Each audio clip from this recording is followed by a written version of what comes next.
5월 14일 수요일 BTN 뉴스 시작합니다. 서울 길상사를 비롯해 지역사회 포교와 자비행을 실천하고 있는 사찰과 단체들이 어제도 산불 피해 복구에 줄이어 힘을 보탰습니다.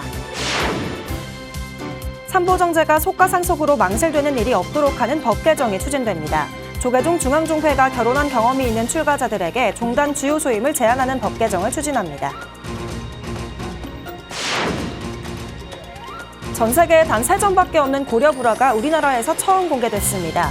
학계에는 오래전부터 알려졌지만 일반의 실물이 처음 공개된 건데요. 지장보살과 백이변음보살을 한 화폭에서 볼 수 있는 병립도와 함께 국내에 처음 공개된 고려불화 2점을 만나볼 수 있는 특별한 전시를 소개해드립니다.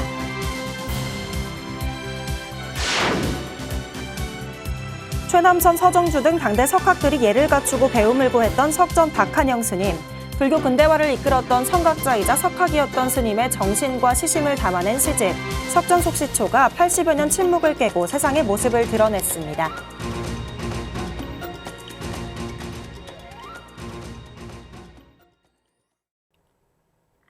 첫 번째 뉴스입니다.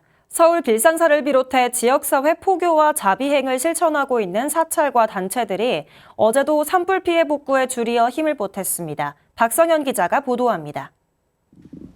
법정 스님의 맑고 향기롭게 정신을 이어가고 있는 서울 길상사가 산불 피해 복구에 동참했습니다. 길상사와 사단법인 맑고 향기롭게는 어제 조계종 총무원장 진우 스님에게 산불 재난 및 문화유산 복구 지원금으로 각 1,000만 원씩을 전달했습니다. 오는 26일 피해 지역에 직접 내려가 지원에 나서는 진우 스님은 종도들의 끊임없는 동참이 종단 위상을 높일 것으로 내다봤습니다. 어려울 때 이렇게 도와주셔서 종단으로 봐서는 아주 굉장히 종단 위상이 좋아질 것 같습니다. 맑고 향기롭게는 서울 전역 소외계층 460가구의 매주 반찬 나눔과 매년 20명의 대학 장학생을 선발해 졸업할 때까지 학비를 지원하고 있습니다. 장학사업이나 반찬 사업이나 것이 원서 선생님 계실 때부터 만드는 것을 계속 이어서 지금 하고 있습니다. 진우 스님은 이 같은 노력을 현실적인 포교 방편으로 보고 격려를 아끼지 않았습니다. 사대문 안에 있는 절 가운데 아주 가장 포교적으로는 앞장서고 있는 그런 사찰이고 사찰 음식 보급에 앞장서며 지역 사회와 소통하는 청주 월명사주지 지견 스님도 진우 스님에게 산불 피해 복구 지원금 1,000만 원을 전달했습니다. 절이 작다 보니까 동기부여가 돼서 신도들이 좀 이렇게 월명사하면 이런 거 많이 하니까 좋다 이런. 서울 노원구 학도암도 신도들과 함께 십시일반 모은 1,000만 원을 기부하며 피해 복구에 힘을 보탰습니다. 사중에서 그냥 이렇게 해도 되지만 진짜로 모연을 좀 했으면 좋겠다. 그래가지고 실제로 모연을 한 겁니다, 전부 다. 재단법인 불교 안양원도 피해 복구를 위한 성금 2천만 원을 쾌척했습니다. 이사장 도진 스님은 피해 복구에 조금이나마 보탬이 되길 바랐고 진우 스님은 이재민들에게 큰 위로가 될 것이라며 감사를 전했습니다. BTN 뉴스 박성현입니다. 조계종 제234회 중앙종회 임시회가 오는 6월 10일부터 5일 회기로 한국불교 역사문화기념관 국제회의장에서 열립니다. 중앙종회 의장단, 상임분과 위원장, 특별위원장, 종책모임 회장은 어제 제11차 연석회의를 열고 제234회 임시회 일정을 논의해 이같이 결정했습니다. 임시회에서 종원 개정안을 비롯해 불기 2568년도 중앙종무기관 및 산하기관 결산검사, 종무보고, 종책질의, 상임분과위원회 및 특별위원회 활동보고 등 제233회 임시회 2월 안건을 중심으로 다룰 예정입니다. 특히 선거법과 산중총회법, 사찰법, 중앙종회법, 호계원법, 청소년 출가, 단기 출가에 관한 특별법, 은퇴 출가에 관한 특별법, 법계법, 종단 교무금 납부에 관한 법, 천학원 정상화를 위한 특별법, 총림법 등 각종 종법 개정안에 대해 논의합니다. 제234회 임시회 안건 접수는 오는 6월 4일까지, 종책질의는 6월 5일까지 마감합니다. 출가 전 결혼에 자녀를 두고 부인과 합의 이혼 후 출가해 사찰을 창건하고 30여 년 사찰을 운영하면서 사찰 재정으로 이혼한 부인과 자녀들에게 주거 및 전반적 생활비를 제공했지만 창건주가 사망하자 자녀가 사찰을 상대로 유류 지분을 청구한 사례가 있었는데요. 이 같은 사례를 방지하기 위한 논의가 시작됐습니다. 남동우 기자입니다. 조계종 승려법에 따르면 승려 분한심사 사정은 갑을 병정으로 구분합니다. 갑은 청정독신 출가자, 을은 출가 전 이혼자로 무자녀 출가자, 병은 출가 전 이혼자로 가족 부양 책임이 일체 없는 자, 또는 비구 비구니로서 환계한 후 재수계한 자, 정은 종원 제구조 제1항 단서에 의한 기득권자입니다. 분한심사에 따라 갑을 병정으로 구분했지만 이에 따른 별다른 제약은 없었습니다. 중앙종의 종원종법 특위가 승려 사정에 따른 종단 소임 구분 관련 논의를 시작했습니다. 어제 열린 제9차 회의에서 나온 안에 따르면 갑은 종단의 모든 소임을 수임할 수 있습니다. 하지만 을은 종정이나 원로의장, 전계대화상, 총무원장, 중앙종회의장, 호계원장 등의 소임을 수임할 수 없습니다. 병과 정은 중앙종회의원이나 중앙종무기관 교육직 종무원, 선출직 종무원, 공찰말사 6등급 이상 주지, 창건주 권리승계 등을 할 수 없습니다. 특히 병 이하는 출가 전 결혼생활로 자녀가 있어 세속의 가족과 완전하게 인연을 정리할 수 없으며 향후 발생 가능한 민법의 상속과 유류 지분이 발생할 개연성이 충분하다는 점을 고려했습니다. 세속에 있는 자녀와 유형무형의 관계가 지속돼서 삼보정제가 가족에게 유출되기도 한다는 겁니다. 출가 전 결혼 자녀가 있는 경우 이혼하여 법률로 부양의 의무를 부나 모에게 양도하여 부양의 책임이 없다고 하며 독신이라고 하지만 사회적 통념은 유자녀라고 하여 민법에서는 상속권을 인정하고 있습니다. 이 같은 논의 배경에는 분한심사 등급을 갑을병정으로 나눴지만 실질적인 효력이 없었다는 점이 깔려 있습니다. 또한 출가자 연령이 점점 고령화되고 있어 병이하 등급이 증가하고 있다는 것도 영향을 미쳤습니다. 그래서 이것을 실질화시켜가지고 실효적인 규정을 만들어서 좀 더 이와 같은 삼보 정제가 유실될 수 있고 문제가 생길 수 있는 걸 방지하는 제도로 지금 시점에는 만들어야 되지 않나, 그때가 되지 않았나 해서 그렇게 제안하는 겁니다. 종원종법 특위는 오는 20일 오후 2시 차기 회의를 열고 보다 깊은 논의를 이어갈 예정입니다. BTN 뉴스 남동우입니다. 전 세계에 단 3점밖에 없는 고려불화가 우리나라에서 처음 공개됐습니다. 학계에는 오래전부터 알려졌지만 일반의 실물이 처음 공개된 건데요. 지장보살과 백이관음보살을 한 화폭에서 볼 수 있는 병립도입니다. 병립도와 함께 국내에 처음 공개된 고려불화 2점을 만나볼 수 있는 특별한 전시, 이지윤 기자가 소개해드립니다. 머리에 두건을 쓰고 석장을 든 지장보살과 백색 천을 두른 관음보살이 한 폭에 나란히 선 그림. 두 관음이 이렇게 함께 등장하는 건 고려불화만의 특징입니다. 부처님 오신 날을 맞아 서울 가나아트센터가 개최한 불이, 깨달음과 아름다운 전시에 자리한 고려시대 관음지장보살 병립도.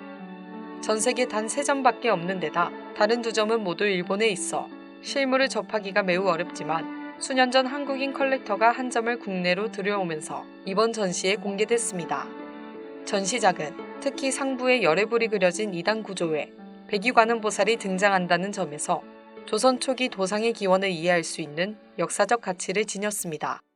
백이관음의 연원을 알 수 있다는 점에서 주목받고 있고요. 이런 2단 구도 자체도 고려 말부터 그것이 조선 초로 영향을 주었다라는 사실을 물에 비친 달을 바라보듯 고요한 상태로 명상에 든 관음보살도도 함께 공개되고 왼쪽을 바라보는 보통의 수월관음과 달리 오른쪽을 향해 결과부자한 자세가 눈길을 끕니다.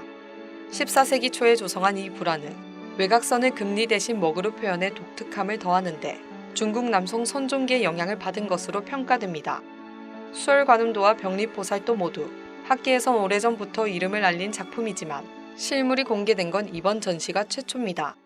수월관음도 같은 경우는 옷주름이라든지 외곽선이라든지 이런 것들을 다 이제 먹선으로 처리를 했는데 그것이 기존의 수월관음도와는 완전히 차별되는 영향입니다. 전시에는 서울시 유형문화유산 2점과 문정왕후의 발언이 담긴 영상 회상도 등 70여 작품이 전시됐습니다. 특히 조계종 종정예하, 성파대종사의 회화 5점도 선보이며 예술로 표현된 선수행의 세계를 담아냈습니다. 장욱진, 권진규 등 근현대 미술 작가들이 표현한 불교 작품도 전시돼 고려시대부터 현대까지 불교 예술의 변천을 느낄 수 있습니다. 불교라는 것이 우리 삶 전반에 얼마나 많은 영향을 알게 모르게 주고 있는가, 또 전시를 보면서 마음의 평안을 얻을 수 있다면 그것 또한 또 부처님의 가르침이 아니겠는가. 최초로 공개된 고려불화 2점과 시대별 불교 미학의 정수를 한데 모은 이번 전시는 다음 달 29일까지 이어집니다. BTN 뉴스 이지윤입니다. 동국대 건학위원회가 2021년 시작한 지역 미래 불자 육성 장학금 수여식이 곧 100회를 앞두고 있습니다. 학비 감면만을 지원하는 대다수 장학사업과 달리 재학생의 자기개발과 생활비를 지원해 왔는데요. 기부자와 수혜자의 관계를 넘어 도반의 인연을 형성하는 지역 미래 불자 장학의 성과와 의미를 배수열 기자가 정리했습니다. 압록강을 건너온 북한 이탈 주민이자 한 가정의 아버지인 김동원 씨. 동국대에 다니며 지역미래 불자 육성 장학에 도움을 받아 학업에 매진할 수 있었습니다. 하지만 얼마 지나지 않아 불의의 교통사고를 당해 혼수 상태에 빠졌고, 이에 동국대 건학위원회는 병원비를 모금하는 쾌차 기원법회를 봉행하고 포항 원법사는 병문안을 하며 생필품을 지원했습니다. 동국대 지역미래 불자 육성 장학이 사찰과 재학생의 인연을 맺어주며 가능했던 일입니다. 스님들이랑 와가지고 가장님이랑 와서 이렇게 명문안도 해주셨고요. 쌀이랑 또 보내주셨어요. 택배를 해가지고 장학생으로 뽑아주시고 학업에 이바지할 수 있도록 도와주셔서 진심으로 감사드립니다. 등록금 걱정 없는 대학을 만들기 위해 회봉당 자승대종사를 필두로 출범한 동국대 건학위원회. 점차 확대되는 동국대 장학제도에는 지역미래 불자 육성 장학이 중심이었습니다. 지역 사찰이 지역 출신 학생들에게 장학금을 지원하고 인연을 맺게 해 불교 인재를 양성하자는 취지. 그 결과 학생들은 수시로 사찰을 찾고 자발적으로 울력을 하며 기부자와 수혜자의 관계를 넘어 불법을 공부하는 도반의 인연을 이어가고 있습니다. 저희가 시작한 이 장학 사업이 이런 범불교적인 인재 불사 운동으로 퍼져나가고 있는 것 같아서 큰 보람을 느끼고 굉장히 기쁩니다. 2021년 시작해 100회를 앞둔 지역미래 불자 육성 장학. 현재까지 66개 사찰이 26억 6,700만 원을 후원하고 2,667명의 재학생에게 장학금을 수여했습니다. 가장 큰 의미는 용기를 줬다. 아, 동국이라는 것을 인정해 주는구나. 지금 제가 받아본 편집에도 거의 2,800개를 지금 받아보지 않겠습니까? 그래서 한번 그 책으로 좀 엮어보려고 그래요. 동국대는 내일 오후 2시 본관 남산홀에서 지역미래 불자 육성 장학 장학증서 수여식 100회를 맞습니다.